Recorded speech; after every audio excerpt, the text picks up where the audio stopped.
ایک مائنر کا سرپرست یا گارڈین یا وہ نیچرل گارڈین ہوتا ہے یا وہ لیگل گارڈین ہوتا ہے کہ جس کی اپوائنٹمنٹ کورٹ کرتی ہے.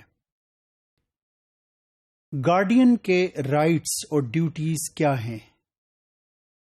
گارڈین کے حقوق اور ذمہ داریاں کیا ہیں؟ اس پریزنٹیشن میں ہم اس سوال کا جائزہ لیں گے.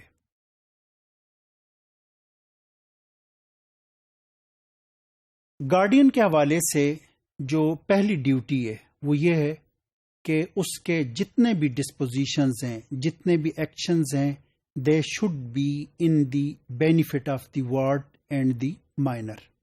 اس کے تمام جتنے ایکشنز ہیں، ٹرانزیکشنز ہیں، وہ واضح طور پر مائنر کے یا وارڈ کے مفاد میں ہونے چاہیے. اس حوالے سے قرآن یہ کہتا ہے کہ وَلَا تَقْرَبُوا مَالَ الْيَتِيمِ إِلَّا بِالَّتِي أَحْسَنُ، کہ یتیم کے مال کے قریب بھی نہ جاؤ مگر اسے امپروو کرنے یا کہ اسے بڑھانے کے نقطہ نظر سے یا کہ اس کے مقصد سے. یعنی اس کا مطلب یہ ہے کہ ناجائز طریقے سے کھانا یہ اس کی اجازت نہیں ہے، لیکن اگر آپ اس پیسے کو اس مقصد کے لیے کسی جگہ انویسٹ کر رہے ہیں کہ اس کی دولت میں اضافہ ہو تو اس بات کی اجازت ہے.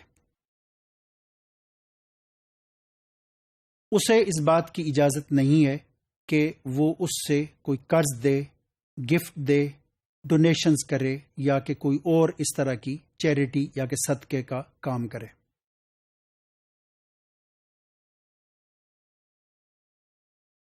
جو لیگل گارڈین ہے اسے اس بات کی اجازت حاصل ہے کہ وہ جو وارڈ ہے یا مائنر ہے اس کی امپیریٹیو نیڈز یا کہ اس کی ضروریات کو پورا کرنے کے لیے وہ اس کی پراپرٹی کا کچھ حصہ بیچ سکتا ہے. امپیریٹیو نیڈ سے مراد ہے اس کا فوڈ ہے، کلوتھنگ ہے، میڈیکل ٹریٹمنٹ ہے، ایجوکیشن ہے یا دیگر ضروریات ہیں. نیچرل گارڈین کے حوالے سے یہ بات اس وجہ سے نہیں کہی گئی کہ نیچرل گارڈین کی تو یہ ذمہ داری ہے کہ وہ اس پہ خرچ کرے. تو لیگل گارڈین کو اس بات کی اجازت دی گئی ہے کہ وہ اس کی پراپرٹی میں سے کچھ سیل کر کے اور اسی پراپرٹی کو وہ خرچ کرے یا کہ اس کے کچھ حصے کو خرچ کرے اس کی امپیریٹیو نیڈز کے لیے.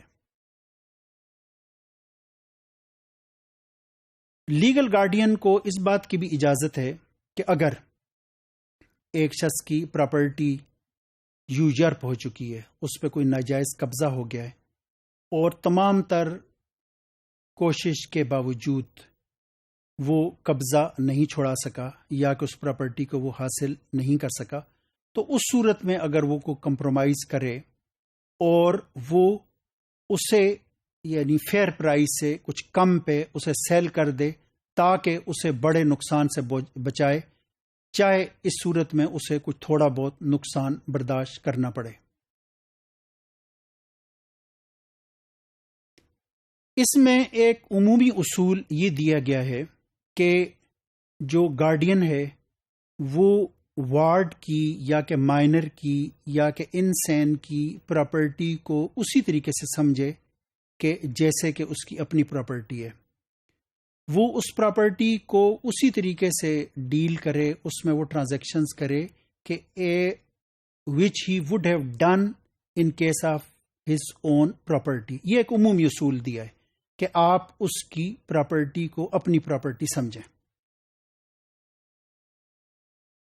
مائنر کی پراپرٹی کو کب اسے ڈیلیور کیا جائے گا؟ قرآن کی وہ آیت کہ جس میں یہ کہا گیا ہے کہ جب تم ان کے اندر رشد یا کہ ساؤنڈ ججمنٹ محسوس کرو تو یہ پراپرٹی اسے ہینڈ اوور کر دو. یعنی اس کا مطلب یہ کہ یہ پراپرٹی آپ ایڈلٹہڈ یا کہ بلوغت پہ اسے نہیں دیں گے، بلکہ بلوغت کے بعد بھی کہ جس وقت آپ محسوس کریں گے کہ اب وہ اپنے معاملات کو سنبھالنے کے قابل ہو گیا ہے تو اس وقت آپ پراپرٹی اسے ہینڈ اوور کریں گے. یہ عام طور پر ایج 21 سال سمجھی جاتی ہے کہ جس میں یہ سمجھا جاتا ہے کہ اب بلوغت کے ساتھ ساتھ اس کے اندر رشد یا کہ ساؤنڈ ججمنٹ بھی پیدا ہو گئی ہے اور اب وہ ریزنیبلی اپنے معاملات کو سنبھال سکتا ہے. تو اس مرحلے پہ یہ گارڈین کی ذمہ داری ہے کہ وہ وارڈ کی یا مائنر کی جو پراپرٹی ہے وہ اسے سپرد کرے اور اسے ریلیز کرے۔